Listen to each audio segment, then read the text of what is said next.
Hello class, in today's video we're going to be exploring about parabolas. The learning intention of this video is we're going to know the shape and symmetry of the basic graph y is equal to x squared, to be able to identify the key features of a parabola from a graph, and lastly to be able to observe the impact of several types of transformations to the graph y is equal to x squared.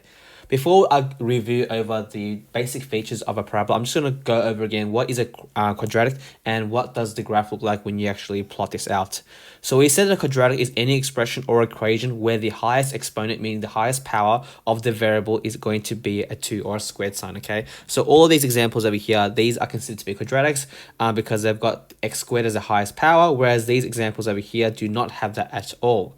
Now, when you actually plot a quadratic on a Cartesian plane, what you'll get is a curve, and this curve has a name. It's referred to as a parabola, okay? So make sure you understand the difference between a quadratic versus a parabola. Many students often think these words are interchangeable, but remember, parabola is the graph of a quadratic expression. Now, a parabola can either have a, I'll call this a happy face or a unhappy face shape curve, okay? And as you can see on the right hand side of there, there's many types of features that you are going to be exploring in today's lesson. So this is the axis of symmetries, your x-intercepts, which are often referred to as the solutions, the vertex, which is also referred to as the turning point, as well as the y-intercept. But if you were to broadly categorize these, then these could be categorized into three main features, namely its direction. So is it a happy face or as a sad face parabola, its turning point, okay, which is this position over here, which is also referred to as the vertex, and the solutions referring to the x-intercepts. So we're going to be now exploring these features in a bit more depth. So the first feature that I want to talk about is the turning point, aka the vertex, okay? So the turning point is either the highest or the lowest point, meaning a coordinate found on a parabola. I've got these two different types of parabolas over here, one happy face and one sad face. Now remember that these lines over here, they go up, in this case, all the way to positive infinity, whereas these, the graph down below, the blue parabola, these lines over here go all the way down to negative infinity. But I'm not going to obviously show that, but when we do this, we often draw this as an arrow just to say that it keeps going indefinitely, okay? Now, in this case over here, because this graph over here goes all the way to positive infinity, I don't really care about the maximum value at all. I only really care about where does that dip and where is this lowest point, okay? So that's the position I really care about. And for the blue curve over here, I'm only really interested in the what is its maximum value, because I know that these arrows over here go all the way down to negative infinity. We could either classify the turning point based on whether it's going to be a maximum or whether it's going to be a minimum. In this case over here, the maximum refers to the turning point that's found on an unhappy face parabola. So therefore, in this case over here, we refer to this blue shaped parabola as a maximum turning point. And in this case over here, the position of the turning point is going to be found in the coordinates 1, 3. 1 because this is the x value over here, which corresponds to 1, and the y value that corresponds to this particular turning point is 3. The opposite of this is therefore going to be the minimum, okay? So this is the type of turning point that's only found on the happy face parabolas, okay? And the turning point for the pinkish parabola over here is going to be found on positions negative 3, because that's the negative value for the x, and that's the negative value for the y, okay? Now, hopefully by the end of this lesson, as well as by the end of the unit, what you are going to be able to do is that you're going to be able to state and classify the type of turning point based from both of its graph as well as its equation. The second type of feature that you need to understand is something referred to as the axis of symmetry, okay? So in this case over here, as pretty much given by its name, it's pretty much asking you what is the point along one of the axes that produces a mirror image or produces a symmetrical shape. In this case over here, it corresponds to the x value where the graph produces a mirror image. And as you can see over here, now the axis of symmetry, which I've actually drawn in the yellowish dashed lines, this is always going to pass through the turning point, okay? No matter what the shape looks like, it's always going to go through the actual turning point, and it's always going to be represented in the form of x equals to something, okay? So in this case over here, the turning point for the pink shape is going to be x is at -3, whereas the axis of symmetry for this one over here is going to be x is equal to +3. Now, it's really important that because the parabola is symmetrical, when you do asked to get to sketch these types of graphs, make sure that you are trying to produce closely symmetrical curves, okay, when you do draw them. The next type of feature we're going to be looking at is the x-intercepts. Now, the x-intercepts, as you already know, is pretty much where the curve or the line pretty much crosses over the x-axis. But I do want to stress this out, that when you state the x-intercepts, it needs to be written as a pair of coordinates, okay? And we often refer to these x-intercepts as solutions. And the number of x-intercepts that a particular quadratic equation can range between 0, 1, or 2, and this will just depend on how high or low the parabola has been shifted up vertically, okay? So in this case, if it's been shifted up, you could either have no x-intercepts or no solutions. If it's hasn't been shifted at all, then you're going to have one x-intercept, but other times you might even have two x-intercepts, okay? So it's really important that you understand that the number of x-intercepts for any given equation can be either one of these numbers over here. One more thing that I'd like to note is that the axis of symmetry is always going to be found halfway between your x-intercepts. So what that just means is that if I was to draw the axis of symmetry, notice that in this case of it, it's going to be found exactly halfway. So let's just say I'm going to do the example on the right. I don't know why I'm doing that, but if I was to try to find what my axis of symmetry is going to be, okay, I'll just find out what is the total distance from -5 to positive. Was that a positive 1? Yep, that's a positive 1. So in this case over here, that's going to be 6 units in total, okay, and halfway of 6 is 3. Now, after I know that it's going to be 3 units to get me from here, okay, in this case over here, I'll just find out what is -3 plus -5 plus 3, that equals to -2. So therefore, this is going to be x is equal to -2. And if I was trying to find the axis of symmetry for this one over here, the total number of units from -1 to 3 is 4 units, right? Halfway of 4 is 2, so therefore I'll just add 2 to -1, so therefore that's going to be x is equal to +1. So that's how I found out my axis of symmetries, and I really want you guys to note this down because people often forget this, and this is going to be an easy way to find the axis of symmetry or the x value turning point very easily, okay? The next thing I want to talk about is how do you actually find the x-intercepts. Now, if you were trying to find x-intercepts, just like how you would solve a linear equation, what you would do is you would sub y is equal to 0. Now, after you sub y is equal to 0, there's 3 different ways that you could actually arrive to the answer, depending on what kind of equation that you're getting, okay? So if you're going to get a very simple one, then what you could do is you could actually just use inverse operations and therefore solve for x, okay? That will only be applicable if you have a really simple one that allows you to do so. Sometimes if you don't have that, then what you would need to do is you would need to factorize and then apply the null factor law. Remember, previously I said that the reason why we need to learn how to factorize quadratic expressions is so that you can actually solve your x-intercepts. So that's why I showed you previously how we actually factorize quadratic expressions. And lastly, if that doesn't actually work at all, what you could actually do is you could actually use the quadratic formula instead. And we're going to be looking at this like towards the end of the unit. And the last feature that you need to be able to identify is the y-intercept. So that's pretty much the coordinate where the parabola crosses over the y-axis. So if you look at my example on the left-hand side, the coordinate for that one is going to be 0, 3. And the example on the right, that y-intercept is going to be 0, 7. Make sure that you are always expressing your y-intercepts when you're sketching it in this coordinate form over here. One thing that I do want to point out is that, firstly, unlike the x-intercepts, there can only be one single y-intercept, whereas the x-intercepts, that can range between 0, 1, or 2. And lastly, if you were trying to solve what the y-intercept is based on the equation alone, what you need to do is you need to substitute x is equal to 0 and then solve for y.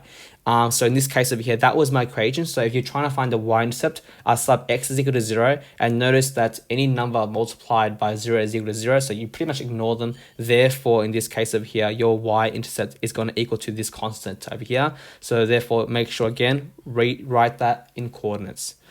So let's just quickly go over all the different features that we've just covered. So the parabola in this case over here on the right-hand side, this is going to be a minimum. The y-intercept for this particular example over here is going to equal to -2, but I'll express this in coordinates, so it'll be 0, -2. The x-intercepts for this particular example over here is going to be equal to -1 and +2. So I'll write that also in coordinate form. And the axis of symmetry in this case over here, so if I was to draw a vertical dashed line, this is going to correspond to x is equal to half in this case. What I'd like you to do now is I want you to have a go at answering this question. So give yourself 1 minute and then compare your answers. So for this one question over here, if you've done this successfully, you should have stated this is a maximum turning point. The coordinates of the turning point for this example over here is going to equal to +2 and 4. The y-intercept is going to be at the origin, so it's going to be 0, 0. The x-intercept is going to also be at the origin for one of them, and it's also going to be at 4, 0. And the axis of symmetry is always going to be equal to the x value of your turning point. So therefore, it's going to equal to 2. So you write x is equal to 2. What I'd like you to do now, just so you can have further practice, I want you to have a go answering the first question. So all of question 1, this shouldn't take you too long. I don't want you guys to be drawing the graphs in your exercise book. So just write down the question and then the answers next to it. This shouldn't take you more than 5 minutes, and afterwards move on to the next part of the lesson. Now, the main focus of today's lesson is looking about transformations of quadratics. But before we do that, I'm just going to have to show you the different forms that a quadratic equation can be expressed in. So a quadratic equation can be represented in a number of forms. The first form that we're going to be looking at is something referred to as the standard form, also known as the polynomial form, okay? And if a quadratic equation is expressed in this form, it's going to look something similar to this, where the letters A, B, C, they just represent real numbers, okay? Another way that a quadratic equation could be represented is in the turning point form, also referred to as a vertex form. And we're going to be looking at this in a bit more detail in future lessons, but the vertex form tells you readily what your turning point is going to be. And the last form is something referred to as the factorized form, otherwise known as the intercept form. And as given by its name, this particular form over here readily gives you what your solutions are, or what your x-intercepts are. Okay, so we have different forms because obviously different forms have different advantages over another. That's why we have these different forms. But you can convert between form to form to get other information from it. So what we're going to be looking at are what are quadratic transformations. So I want to firstly tell you what a transformation means. A transformation refers to a change in the position, the size, or the shape of a parabola, okay? And there are 3 main types of transformations that we're going to be unpacking. The first one is about translation. So that's about moving or shifting the parabola, okay? So that could be moving it horizontally or moving it vertically.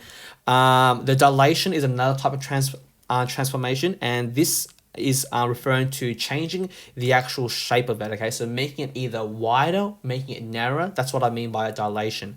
And the last thing is about reflection. So for instance, if you've got a reflection, this means that you're going to be flipping the actual parabola. So either from a happy face to an unhappy face. What we're going to be looking now for you to understand the 3 different types of transformations is we're going to see how this particular equation over here will be transformed. So in order to do so, we're going to see how the values of A, B, C, H, and K in the standard form and the turning point form transforms the parent function. So how does it actually affect the position, the shape, as well as its size, okay? So as I said, these are the 2 forms over here. There was another one, which is the factorized form, but we're not going to be interested in the factorized form today. We're only going to be focusing on these 2 different forms of a quadratic expression.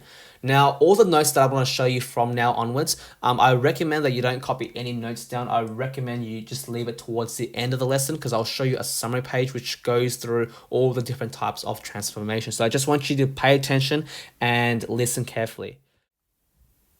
Now, to help you understand the 3 different types of transformations, I'm going to now play a video, and what I want you to do is I want you to comment, how does adjusting the value of A, okay, in the standard form affect either the shape of it, affect either the size of the parabola, or how does it affect the position of the parabola, okay? So as you can see here, again, I've got the standard formula of a quadratic expression, and I'm just leaving the value of B and C equal to 0.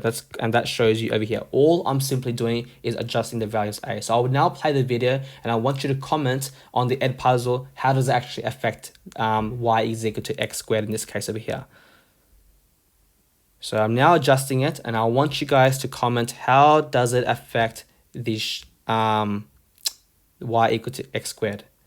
Now, as you can see over here, you probably would have noticed that in this case, if I was increasing the value of a, what you would have realized is that this resulted in a very thin parabola, okay?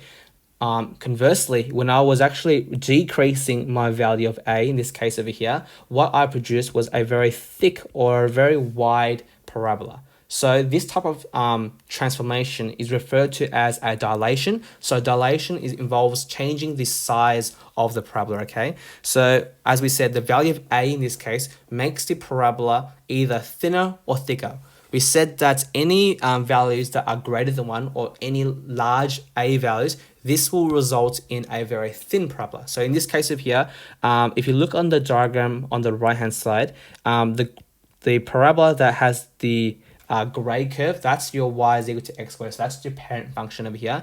Now notice in this case over here, the blue graph, that's where you've got a value that's bigger than 1. Okay, so a large a value, and as you can see over here, this has resulted in a much more thinner parabola.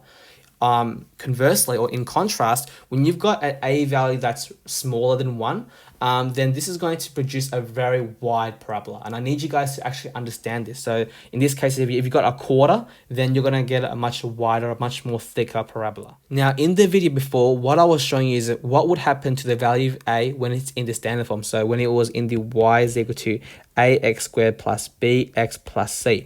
But if you were to change the value of a in the turning point form, what you would see that this also happens in the exact same way as well. So in this case here, I've got this particular equation in the turning point form. So if, just to recall, the turning point form was y is equal to a bracket x minus h whole squared plus k, okay? So in this case of here, if you were to adjust the value of a, I'm going to play the video right now, you can see that a big a value makes the graph thin, but when I start to decrease my a value, I'm going to therefore produce a much more wider parabola over here, okay?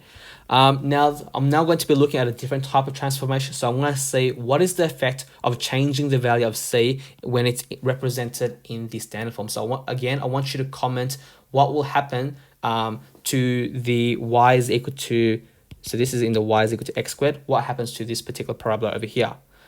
So in this case over here, I'm now increasing my value of c, so tell me what happens to the parabola.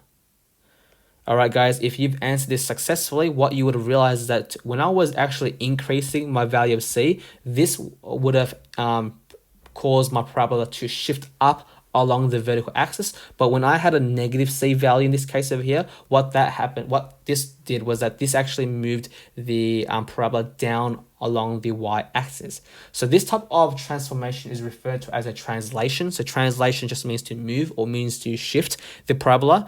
So when you're expressing the quadratic equation in the standard form, the value of c represents how much did it move up or down along the y-axis, and it also corresponds to the y-intercept. So in the orange equation over here, that's your basic y is equal to x squared. Now notice that for the green one over here, your value of c is equal to a positive 2, so therefore that means you're shifting up your turning point 2 units up. So now your turning point is going to now be 0, 2, and that was also going to be equal to your y-intercept. Similarly, for this one example over here, I've got a c value of negative 2, so therefore you're moving 2 units down in this case over here. This also applies when it's in the turning point form, but we don't use the letter c in this case in the general form, we use the letter k. Now note that the letter k, so any number that's found outside of the brackets over here, this is going to tell you how much it either moved up or down in this case. So I'll play the video just to show you, but if I had a positive k value, then this means that I'm moving my parabola up. So in this case over here, I'm going to drag the parabola up, but if I actually decrease it, then it will go down. So that's one thing that I want you to note down from this particular slide. Alright, so now what we're going to investigate is what would happen if you actually change the value of b in the standard form. Okay, so now I'm going to play the video. In this case, if you notice that when you're changing the value of b, what's actually happening is that you're kind of dilating, you are somewhat changing the size of the parabola, but you don't actually need to know this too much at all, because changing the value of b doesn't really I suppose enhance our knowledge in any way. But for the value of a as well as the value of c, you really need to know how that actually impacts the size, the shape, the position of the actual parabola. Okay, so nobody cares, you don't need to know this at all. Now, in this case, this is very important, but what would happen when a is a negative number? So I'm going to play the video and I want you to comment what actually happens to the actual graph. So in this case over here, I'm now changing the a value to a negative number. Now, what you would realize is that by changing the value of a to a negative value, what this would have done is that you would have reflected, or you would have flipped the actual parabola over, okay? So in this case, when a is negative in both the standard form as well as the turning point form, you are going to have an unhappy face parabola, okay? And in this video over here down below, I'm going to show you, in this case, in the turning point form, what happens when you change the value of a to a negative. So in this case, when I'm playing the video, when I've got a positive a value, you've got a happy face, but when my a value is negative, I'm going to have an unhappy face parabola, okay? Now, the very last type of transformation that we haven't looked at yet is translating horizontally. So translating horizontally means just to shift the curve either left or right along the x-axis. Now, I want to emphasize that horizontal translation is only really obvious if the equation is represented in the turning point form. It's going to be a bit more harder for you actually to identify whether it's actually moved left or right when it's presented in the standard form. So for now, I just want you to know that in the turning point form, you can easily tell. And in this case over here, for you to tell whether something has translated horizontally, if it's represented in the turning point form, you just need to look at the value of h. So h is pretty much any number that's found inside of the bracket within the turning point form. And this will tell you how many units it moved left, how many units it moved right. In this case over here, when you've got a h value that is greater than 0, so you've got a positive value over here, you're going to be moving the graph to the right. However, when you've got a h value that is less than 0, you're going to be moving the graph to the left. Now, this is where it will get a bit confusing because you've got a subtraction sign over here, okay? So in this case over here, many people often think it's opposite. So I'll show you what I mean by this. So I'm going to play the video right now. And what I'm going to show you first is what would happen when I increase the h value, okay? So in this case over here, when I increase the h value, notice that I am going to be moving to the right, as I said over here. However, when I decrease my h value, so when I've got a negative h value over here, notice that in this case over here, I'm moving to the left. Now, if I pause the video at this moment over here, let's say that this is my equation. So fx just means y in this case. Y is equal to 1 bracket x minus negative 1.4 squared. Now, we don't ever write it like this when I give you an equation. It's often represented like this. Instead, y is equal to 1 bracket x plus 1.4 whole square, okay? Because we know that two negatives make a positive. Now, even though that if I simplify it and I leave it as a positive here, many students think that, okay, my h value is positive 1.4, so therefore it moves to the right. But as you can clearly see here, you're not moving to the right at all. You've actually moved to the left 1.4 because you actually have a negative sign over here. So you have to take that into account. And so therefore, many people often think that it's always going to be the opposite. That's one way to actually remember this. So just to quickly summarize all the different types of transformations that we've covered over here, if you're a person that likes simple notes, then this is probably going to be the best notes for you. In this case over here, I said that when you change the value of a, what's happening is that you're going to be either dilating it. So in this case, if you've got a big a value, you're going to have a narrow graph. When you've got a small a value, you're going to have a wider graph. When your a value is negative, then you're going to reflect it. You're going to have an unhappy face parabola. For b over here, you're also dilating, but it's not really important, so don't need to really be concerned about that. But when you change the value of c, what you're doing is you're shifting the parabola up or down, and c also corresponds to your y-intercept as well. Now, when it's in the turning point form, so in this particular form over here, similarly, a is going to tell you how much has been dilated or reflected. But what is different in the turning point form is that this number over here that's found within the bracket, so h, this will tell you the number of units is moved horizontally along the x-axis, okay? So I often say to my students that just think of it as opposites. So if the equation was y is equal to x minus 1 whole squared, this negative 1 means it's moved one direction positive. So it's moving one unit to the right, okay? Whereas if it was y is equal to x plus 1, okay? Plus 1, think of its opposite. You're moving to the left instead. And k, in this case over here, if the number is found outside of the brackets, then this will tell you how much has it actually moved vertically up or down, okay? And there is no opposites for that. So if this, in this case of here, if I added +5, then that means you're moving 5 units up. If I said -5, you're moving 5 units down. But if you're a person that needs more detailed notes, then this is something that might be useful for you instead. So this pretty much just summarizes all the different types of transformations for both the standard form as well as the turning point form. So please copy this into your notes, whatever notes is more better for you guys. We're now going to be assessing your understanding. So I want you to give yourself 1 minute, look at your notes and tell me what type of transformation do you see in this graph over here? Is it an example of a horizontal translation, vertical translation, reflection, or dilation? If you guys have answered this correctly, you would have seen that because I'm changing the value of my C in this case here, this is an example of a vertical translation. For my next question over here, in this case, I am changing the value of A. And notice that when I'm changing the value of A, I'm pretty much going to be dilating in this case over here. So I'm changing the size of it. And in this example over here, I am changing the I suppose the symbol in front of A. So I'm changing it from positive to negative. In this case over here, this is an example of a reflection. I'm going to go through one more example over here before I pretty much end today's video. So in this question over here, this question from exercise 7A wants you to copy and complete the table for the following graphs. So for part A, you need to identify whether the turning point is classified as a minimum or maximum. In this case over here, 4x squared is going to be a minimum. Is it reflected in the x-axis? So do you have an unhappy face parabola? No, you don't. So there's no reflection present. You have to state the coordinates of your turning point. So in this case, this is your turning point here. So that's going to be at 0, 0 at the origin. For this particular column over here, it wants you to solve by substituting x is equal to 1. So what's the y value when you sub x is equal to 1? So in this case over here, it would be 4, 1 whole squared. 1 squared is equal to 1. 1 times 4 is equal to 4. Now, is this particular graph y is equal to 4x squared more wider or narrow as opposed to y is equal to x squared? In this case over here, you can see that's because a is a big number, it's going to be more narrower. For part B, in this case over here, you would also see that this is an example of a minimum. Is there any reflections present? Do you have an unhappy face? No, you don't. So there's no reflection present.